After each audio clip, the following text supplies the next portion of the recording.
నమస్తే నుల్లా, ఎట్లున్నారు అందరూ? నేనైతే మస్తున్నా. ముందుగా అందరికీ wish you very happy Sankranti. ఈ హ్యాపీ సంక్రాంతి అందరూ ముగ్గులతోని అప్పాలతోని చాలా బాగా సెలబ్రేట్ చేసుకున్నారని నేనైతే అనుకుంటున్నాను. అండ్ ఈ సంక్రాంతి స్పెషల్ మేమైతే ఎవ్రీ ఇయర్ పొంగల్ చేసుకుంటామన్నమాట, దేవుడికి నైవేద్యం లెక్క.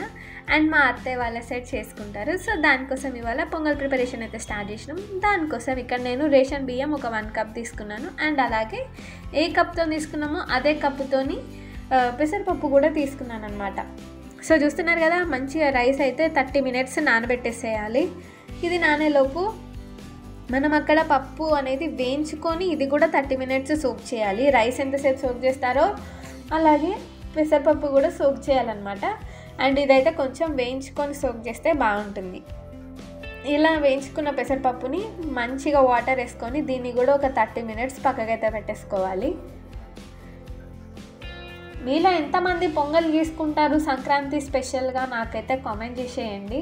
ఇలా సోక్ చేసుకున్న తర్వాత 30 minutes తర్వాత నేనైతే ఇక్కడ 1:2 రేషియో వాటర్ అయితే వేస్తున్నాను. అంటే 2 cups వాటికి 4 cups వాటర్ అయితే వేసి దాంట్లోనే టేస్ట్కి సరిపడా సాల్ట్ వేసేసి అది కూడా కొంచెం బాయిలింగ్ స్టేజ్కి వచ్చిన తర్వాత ఇక్కడ నేను నానబెట్టుకున్న రైస్ అండ్ అలాగే పప్పు కూడా వేసేస్తున్నాను.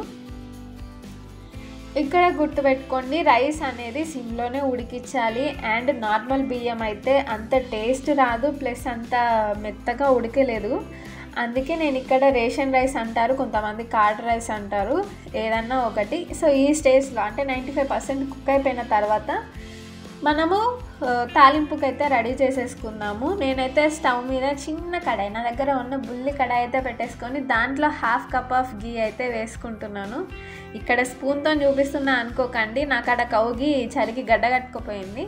సో అందుకే నేను స్పూన్తో వేస్తున్నాను. 1/2 cup ఆఫ్ గీ. మీరు ఎంతైనా వాడుకోవచ్చు, గీ ఎంత వేస్తే అంత బాగుంటుంది అనమాట. అది కరిగిన తర్వాత కొంచెం వేడైన తర్వాత దాంట్లోనే ఒక 4-5 జీడిపప్పు వేసేసి దాంట్లోనే ఒక 2 పచ్చిమిర్చి చీలికలు అలాగే ఒక 2 రెమ్మల కరివేపాకు అయితే వేసేసినాను. ఇవి మంచిగా వేగిన తర్వాత దాంట్లో ఒక 1 స్పూన్ జీలకర్ర అయితే వేసినాను.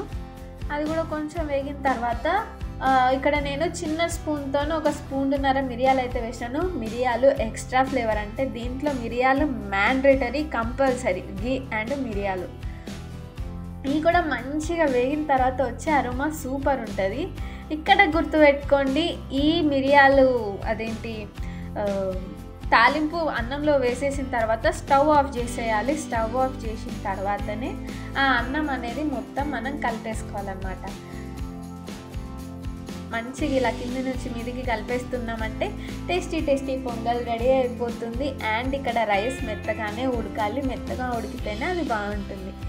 ఇలా మంచిగా తయారైపోయిన పొంగల్ని హ్యాపీగా సర్వ్ చేసేసుకొని ఫస్ట్ మనం దేవుడికి పెట్టేసుకొని మొక్కేసుకొని, దేవుడా నాకు ఇయర్ కూడా ప్రశాంతంగా ఉండేలా దీవించు అని మొక్కేసుకొని రకాల కడుపులో వేసేసామంటే టేస్టీ పొంగల్ చాలా బాగుంటుంది. అండ్ ఈ పొంగల్ నచ్చితే కష్టంగా ట్రై చేయండి. అలా వచ్చిందని నాకు కామెంట్ చేయండి. మా ఈ వీడియో నచ్చితే లైక్ చేయండి, షేర్ చేయండి అండ్ మన ఛానల్ని సబ్స్క్రైబ్ చేసుకోండి.